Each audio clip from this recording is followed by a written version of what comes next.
Welcome to Not Milk Never Milk. Subscribe if you're lactose intolerant. In this video, I will explain how to use a Leap chess clock.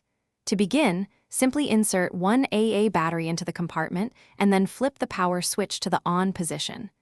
You'll see the display light up, typically showing all zeros, which indicates the positive timing or count-up mode.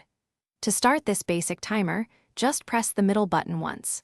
It's that straightforward to get your game going with a simple count-up. Now, let's set up a countdown timer for your game.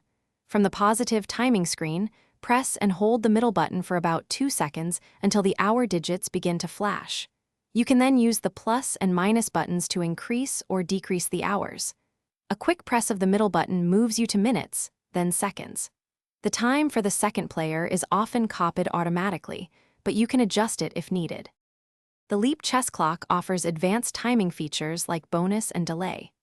After setting your main game time, continue pressing the middle button to cycle through settings for bonus or delay. You can add up to 59 seconds as a bonus, which is extra time per move, or set a delay of up to 59 seconds before your clock starts ticking down. Remember, you can only use either bonus or delay, not both simultaneously.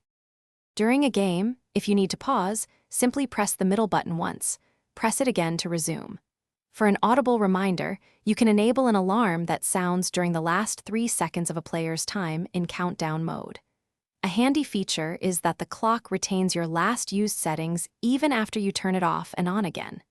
To reset to factory settings, briefly remove and reinsert the battery. Thanks for watching. If this was helpful, leave a like and consider subscribing. See you next time.